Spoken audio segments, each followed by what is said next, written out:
नमस्कार, stock with में आपका स्वागत है। सर, आज बात करते हैं कल्याण ज्वेलर्स शेयर के ऊपर।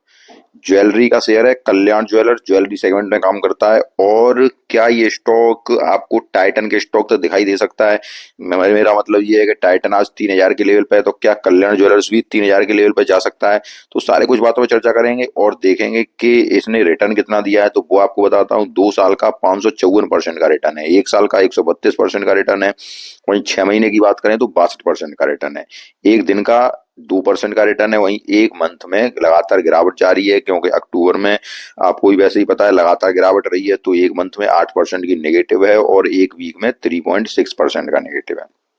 वहीं मार्केट कैप की बात करें तो मार्केट कैप कंपनी का 68,938 करोड़ रुपए है। अब क्योंकि नाम से आपको पता चल रहा है कल्याण ज्वेलर्स, तो आपको ज्वेलरी सेगमेंट में काम करता है, ये तो नाम से पता चल रहा होगा। अब हम देखते हैं इसके फंडामेंटल के, क्या इसके फंडामेंटल इतने मजबूत हैं कि ये नेक्स्ट आइटम मतलब 3,000 की लेवल तक जा सकता है, 3,000 या 4,000 की लेवल पर जा सकता है। तो सबसे पहले चलते हैं हम इसके स्क्रीनर की वेबसाइट पे, वहां पता करते हैं क्या है। अब यहाँ हम देखते हैं तो मार्केट कैप कितना है, 69,175 करोड़ का, अर्थात एक मिड कैप श्रेणी का स्टॉक है। और मिड कैप श्रेणी का स्टॉक हो जाता है तो आपको पता होगा कि रिस्क थोड़ा कम हो जाता है। ठीक है सर। अब यहाँ देखिए करंट प्राइस कितने की है। करंट प्राइस 671 रुपए की है। हाई इसने कितने का लगाया है, 786 रुपए का हाई लगाया है। आपको डिस्काउंट प्राइस में भी मिल रहा है। स्टॉक का पी रेशियो 110 का है। उसके बाद पी रेशियो क्या होता है, price to earning ratio. Price to earning ratio, stock का पी रेशियो का मतलब हो गया कि आपको 1 रुपया कमाने के पीछे कितना खर्च करना पड़ रहा है। तो स्टॉक का पी कितना है, 110 रुपए है। बुक वैल्यू स्टॉक की कितनी है, बुक वैल्यू 40 रुपए की है। बुक वैल्यू का मतलब क्या होगा, अगर यहाँ से कंपनी बंद होती है तो आपको कितना रुपया मिलेगा, आपको रुपया मिलेगा 40 रुपए का। आरओसी आरओई देखें तो रिटर्न ऑन कैपिटल इक्विटी और रिटर्न ऑन इक्विटी ये कितनी है, ये 14.0%, 14.0% की, और रिटर्न ऑन इक्विटी 15% की है। तो रिटर्न ऑन कैपिटल इक्विटी और रिटर्न ऑन इक्विटी अगर 15 के आसपास होती हैं तो ये ठीक ठाक मानी जाती हैं, अच्छी मानी जाती हैं। तो दोनों ही आपकी अच्छी हैं। रिटर्न ऑन इक्विटी, रिटर्न आपको कितना मिल रहा है इक्विटी के ऊपर। ठीक है सर। फेस वैल्यू अगर देखी जाए तो 10 रुपए की फेस वैल्यू का स्टॉक है। अगर यहाँ से ज्यादा प्राइस बढ़ती है तो आपको इसमें स्प्लिट या बोनस मिलने की संभावना है। पीईजी रेशियो देखा जाए तो पीईजी रेशियो है 0.62 का। तो आप अगर मेरे लगातार व्यूअर हैं तो आपको पता होगा कि पीईजी रेशियो है। अगर मेरे नए व्यूअर हैं तो भी मैं बताने का प्रयास करता हूं कि पीईजी रेशियो होता है कि ये रेशियो आपको अगर 1 से कम होता है तो पता चलता है कि शेयर आपका सही प्राइस पे मिल रहा है, 1 से अधिक होता है तो शेयर आपका ओवर वैल्यूड मिल रहा है, अगर 1 के बराबर है तो आपको शेयर सही है, और 1 से कम है तो वो अंडर वैल्यूड है। ठीक है सर। इंडस्ट्री का पी वहीं देखा जाए तो 38.6 का है। तो इंडस्ट्री के पी से इसका स्टॉक का पी कितने, स्टॉक का पी कितना 100 का है, इंडस्ट्री पी कितना 38 का है। उसके बाद अगर यहाँ डेब्ट टू इक्विटी देखें तो कर्जा है कंपनी के पास, कर्जा कितना है 1.07 का।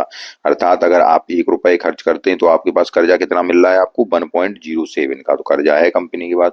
पेट्रोस की स्कोर 7 का है, तो जो कि बहुत ही जबरदस्त है। पेट्रोस की स्कोर मतलब 7 अगर 4 से 6 तक होता है तो कंपनी ठीक ठाक मानी जाती है। 4-5 का एक औसत श्रेणी की मान ली जाती है, लेकिन 6, 7, 8, 9 अगर होता है कंपनी का पेट्रोस की स्कोर तो कंपनी आप उसे कह सकते हैं औसत से ऊपर कंपनी है, अच्छी कंपनी है। सेल्स ग्रोथ देखी जाए तो 30.4% की है। प्लेस्ड परसेंटेज 0 है, जो कि अच्छी बात है कि शेयर कोई भी गिरवी नहीं रखा गया है। अब यहाँ से प्रमोटर की होल्डिंग देखी जाए तो 60.6% की प्रमोटर की होल्डिंग है। ठीक है सर। डीआईआई की होल्डिंग भी 13.7% की है। तो सारा फंडामेंटल हमने देखा, सारा कुछ फंडामेंटल कंपनी का ठीक ठाक है। अब हम चलते हैं इसके रिजल्ट की तरफ। रिजल्ट पिछले क्वार्टर के कैसे आए, इस बार का रिजल्ट आने की संभावना है, वो मैं दिखाने का प्रयास करता हूँ आपको। अब इस बार का रिजल्ट देखें तो आपको ये 13 नवंबर दिखाई दे रहा होगा कि 13 नवंबर को इस बार का रिजल्ट आने की आने जा रहा है, 13 नवंबर 2024 को। उससे पहले मैं आपको बताऊं कि इस हफ्ते इस स्टॉक में एक मूव भी आ सकता है, क्योंकि एमएससीआई इंडेक्स में ये स्टॉक, इसमें फंड रेज मतलब इसमें फंड फ्लो आ सकता है इस स्टॉक में। ठीक है सर।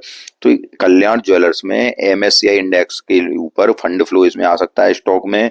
तो स्टॉक की यहाँ से ज्यादा उड़ने की संभावना नजर आती है। अगर देखा जाए, देखते हैं कि एमएससीआई इंडेक्स रीबैलेंस होने जा रहा है तो क्या क्या नतीजा निकल के आता है। ठीक है सर। वैसे इसमें प्रोबेबिलिटी है कि इस स्टॉक में फंड का फ्लो आ सकता है। अब हम अगर देखें, अब यहाँ से रिजल्ट अगर देखें तो रिजल्ट आप देखिए 2021 से अगर हम देखते हैं तो सेल यहाँ पे देखिए आप, यहाँ पे हमने रिजल्ट निकाला इसका, तो सेल्स लगातार ये देखिए ये बढ़ रही है। जून के क्वार्टर में कितनी आ गई 2024 में 5,535 की, उससे पहले 4,535 की, लगातार बढ़ती जा रही है। तो हमें किसी कंपनी में देखना है तो ये देखें सेल्स लगातार बढ़ रही हो। ऑपरेटिंग प्रॉफिट मार्जिन यहाँ देख लो, मार्जिन क्या है, मार्जिन 7% पे काम कर रहा है, ठीक है, 7% पे मार्जिन, एक कंटिन्यू 7% पे, उससे पहले थोड़ा मार्जिन कम होता जा रहा है, यहाँ 9% पे था, लेकिन ये चलो ये ठीक है कि 7% पे यहाँ से फिर लगातार चल रहा है मार्जिन। ऊपर अगर देखें तो नेट प्रॉफिट यहाँ पे देखते हैं, तो नेट प्रॉफिट अब देखिए आप, प्रॉफिट जो है ये प्रॉफिट भी लगातार यहाँ पे देखिए, ये 237 करोड़, उसके बाद 184 करोड़, फिर 239 करोड़, प्रॉफिट भी ठीक ठाक है जून क्वार्टर में। इस वाले क्वार्टर में देखते हैं किस प्रकार का प्रॉफिट आता है। ठीक है सर, यहाँ पे अगर हम थोड़ा और नजर डालें तो ये देखिए आप, साल दर साल का अगर प्रॉफिट एंड लॉस देखा जाए तो यहाँ देखिए, यहाँ सेल्स देखिए साल दर साल, ये देखिए 14,000, फिर 18,000, ये लगातार 19,000, यहाँ सेल्स भी बढ़ रही है। ऑपरेटिंग प्रॉफिट मार्जिन यहाँ पे भी साल दर साल और क्वार्टरली क्वार्टर वो 7% पर ही काम कर रही है। उसके बाद यहाँ अगर देखें तो नेट प्रॉफिट, ये देखिए नेट प्रॉफिट जून के क्वार्टर में 630 करोड़ था। साल, ये क्वार्टर नहीं है सर, साल दर साल है। उससे पहले 596 करोड़, फिर 432 करोड़, 224 करोड़, ये लगातार प्रॉफिट भी, नेट प्रॉफिट बढ़ता जा रहा है। उसी के साथ ईपीएस भी लगातार बढ़ रहा है। अब यहाँ पे देख, कंपाउंडेड सेल्स ग्रोथ 3 साल की 29% है, प्रॉफिट ग्रोथ 3 साल की 367% है, स्टॉक का सीएजीआर 105% का है, रिटर्न ऑन इक्विटी आपकी ये देखिए आप लगभग लास्ट ईयर की 15% है, जो कि बहुत ही जबरदस्त है। कंपनी इशारा कर रही है कि कंपनी यहाँ से बहुत ही ऊपर जाने की संभावना है। थोड़ा सा अगर हम बैलेंस शीट पे नजर डालें तो इक्विटी कैपिटल, इक्विटी से जो कैपिटल प्राप्त हो रहा है वो है 1,030 करोड़ का। कंपनी के पास रिजर्व जो है 3,169 करोड़ का। उससे पहले रिजर्व देखें तो 2,605 करोड़ का, 2,105 करोड़ का, ये रिजर्व लगातार बढ़ते चले जा रहे हैं। कर्जा अगर देखें तो कर्जा भी लगातार उसी के अनुसार बढ़ रहा है।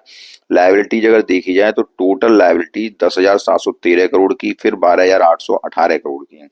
अब इसमें देखिए फिक्स्ड एसेट बढ़ रहा है कि नहीं बढ़ रहा, तो ये देखिए फिक्स्ड एसेट 2,299 करोड़ का फिक्स्ड बढ़ा। उसका फिक्स्ड एसेट क्या होते हैं, ये है जो कंपनी के पास फिक्स है। जैसे आपके पास मान लो आपकी जमीन है तो ये फिक्स्ड एसेट में आएगा, ठीक है। आप मान लो स्टोर कितने खोलते जा रहे हो तो ये फिक्स्ड एसेट में है। उसके कार्य प्रोसेस में कितना चल रहा है, कार्य 49 करोड़ का प्रोसेस में चल रहा है। इन्वेस्टमेंट भी कर रखा है। अदर एसेट्स में भी आ जाते हैं, मान लो कंपनी की और भी कुछ होंगी, एफडी वगैरह कुछ और होंगे, अदर एसेट्स में भी आ जाते हैं। तो ये अदर एसेट्स भी लगातार बढ़ रहे हैं, 8,785 करोड़, फिर 10,465 करोड़, ये भी लगातार बढ़ रहा है। तो ये सारा कुछ ठीक ठाक चल रहा है, कंपनी का बैलेंस शीट सही नजर आ रही है कंपनी की। अब यहाँ से अगर यहाँ देखें हम रेशियो, अगर देखे जाए तो रेशियो पे आप नजर डालो तो रेशियो देखिए, ये debtor days, inventory days, days payable, cash conversion cycle, working capital days. Debtor days क्या होते हैं, डेब्टर डेज है आपकी ये देनदारी है, इन्वेंट्री डेज है काम जो हो रहा है वो काम काज कितने दिनों में, जैसे इन्वेंट्री में सामान पड़ा हुआ है, ठीक है, आप कितने दिनों में सेल्स कर पा रहे हैं उसको, तो ये इन्वेंट्री डेज हो पा रहे हैं।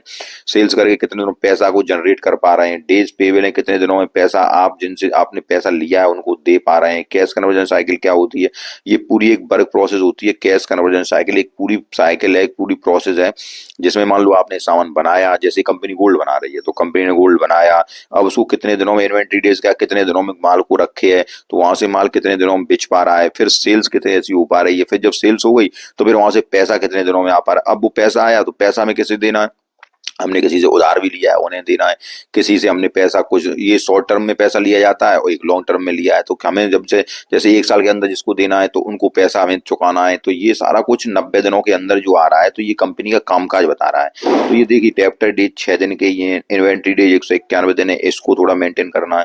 इन्वेंट्री डेज जो आ रहा है निकल के 191 दिन को, इनको अगर मेंटेन करती है तो और कंपनी का यहाँ से कामकाज अच्छा हो जाएगा। डेज पेबल देखिए, ये देखिए 35 दिन, फिर 37 दिन, फिर 37 दिन, 45 दिन, ये 90 दिनों के अंदर आ रहे हैं। कैश कन्वर्जन साइकिल है, अब कैश कन्वर्जन साइकिल देखो कम होती चली जा रही है, 241 दिन आ गए, फिर 210 दिन आ गए, फिर 185 दिन, इनको 90 दिनों के अंदर ये भी शामिल। देखो वर्किंग कैपिटल डेज, ये कितने हैं, ये भी 96 दिनों के अंदर आ गए। मतलब कंपनी का कामकाज यहाँ से बहुत ही अच्छी तरीका से चल रहा है। ये जो debtor days, inventory days, days payables, आपको सारा समझ में आ गया होगा। अब हम चलते हैं इसका शेयर होल्डर पैटर्न अगर और देखें तो शेयर होल्डर पैटर्न पे नजर डालें तो यहाँ देखिए शेयर होल्डर पैटर्न, ये 60.90, यहाँ देखिए आप पहले कितना था 60.59। इस बार के क्वार्टर में क्या हुआ, सितंबर क्वार्टर में अपडेट हुआ है और प्रमोटर ने ही अपनी कंपनी के शेयर खरीदे हैं। ये देखिए एफआईआई, देखिए एफआईआई थोड़े कम हुए हैं लेकिन डीआईआई यहाँ पे बढ़े हैं। डीआईआई पहले थे 11.75, अब हुए 13.74। पब्लिक के पास भी माल बढ़ा है, अच्छी बात है, पब्लिक ने चलो अच्छी कंपनी माल बढ़ाया है। यहाँ से सारा कुछ बहुत ही डिसेंट है, कोई दिक्कत की बात नजर नहीं आ रही है कंपनी में, ठीक है सर। अब हम अगर देखते हैं तो थोड़ा सा मैं आपको, अब यहाँ पे देखो फोरकास्टिंग पूरी 100% की आ रही है कि 100% लोग इसको लेने के उसमें हैं। अब फोरकास्टिंग अगर यहाँ पे देखते हैं तो ये देखिए आप, अगर फोरकास्टिंग में दिखाऊं आपको तो ये देखिए, ये प्राइस 850 तक जाने की संभावना बता रहे हैं कि यहाँ से 26% अप जा सकता है। और एक एक प्राइस मीडियम लोग कह रहे हैं कि एक लगभग 757 तक जा सकती है, और लो कितनी 600 रुपए तक है, ठीक है सर। तो 600 रुपए से लगभग जो फोरकास्टिंग है, करंट कितना चल रहा है, करंट चल रहा है 670 रुपए का, ठीक है। लेकिन लो कहाँ तक बता रहे हैं, लो 600 रुपए तक बता रहे हैं। लेकिन यहाँ से जो हाई है प्रोबेबिलिटी, वो 26.71 लगभग एवं बता रहे हैं कि 850 तक की जाने की संभावना है, ठीक है सर। तो ये मैंने आपको फोरकास्ट दिखाई कि कंपनी की फोरकास्टिंग भी काफी जबरदस्त है। अब हम चलते हैं इसके चार्ट के ऊपर, तो थोड़ा चार्ट को देखते हैं कि चार्ट क्या कहना चाह रहा है। अब मैं आपको इसका चार्ट दिखाने का प्रयास करूं तो चार्ट देखिए आप, पहले ये स्टॉक ने यहाँ हाई लगाया, ठीक है, उसके बाद ये कंसोलिडेट किया स्टॉक, उसके बाद कंसोलिडेट करने के बाद सीधा ऊपर को गया, ठीक है। अब स्टॉक जब यहाँ हाई लगाया, अब यहाँ कंसोलिडेट कर रहा है, ठीक है सर। अब कंसोलिडेट कर रहा है, अब कंसोलिडेट करके जब यहाँ लोअर लगाया, अब चूंकि मार्केट अभी गिरावट में था, उसके बाद यहाँ लोअर लगाया। अब इसकी जो प्रोबेबिलिटी है, अब क्योंकि इस बार का जो हफ्ता है, ये वाला जो वीक है, इस वीक में काफी कुछ आंकड़े नए आने वाले हैं। अगर मैं आपको बात करूं तो सबसे पहला तो इस वीक में आपका अमेरिका के इलेक्शन है, तो वो 5 या 6 तारीख को इलेक्शन के रिजल्ट वगैरह भी आएंगे। उसके बाद अगर देखें तो एक एफ डी जो मीटिंग होगी, फेड मीटिंग होगी, फेड मीटिंग में ही पता चलेगा कि रेट कट होने वाले या नहीं। उसके बाद एक एमसीआई इंडेक्स का डाटा जो है, एमएससीआई का, वो भी रिवाइज होने वाला है। तो सारा कुछ इस बार इस हफ्ते जो जो कार्यक्रम होंगे या जो घटनाएं होने वाली हैं, इस वजह से मार्केट में उथल पुथल रह सकती है।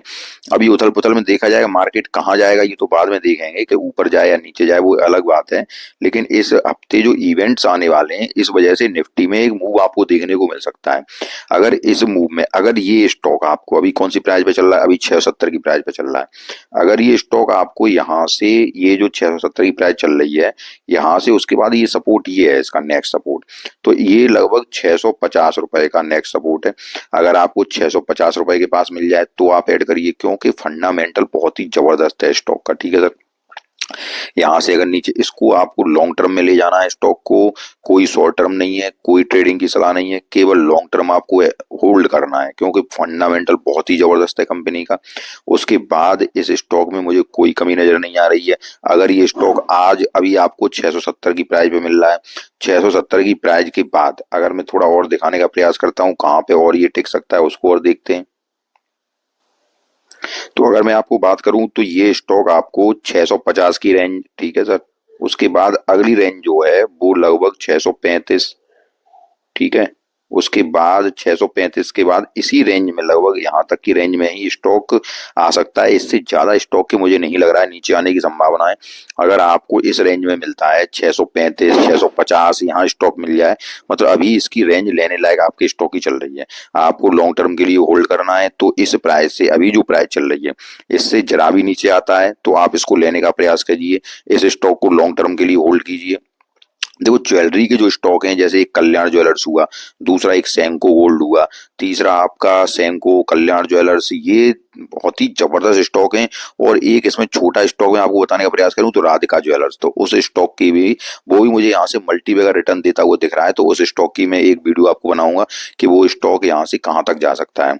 लेकिन सेंको और कल्याण बहुत ही जबरदस्त स्टॉक है, इनको आप लेने का प्रयास करिए और इनको अपने पोर्टफोलियो में होल्ड करिए। तो मैंने आपको सारी बात बताने की कोशिश की, और अगर आपको वीडियो पसंद आए तो वीडियो को आप लाइक कीजिए, चैनल को सब्सक्राइब कीजिए। धन्यवाद।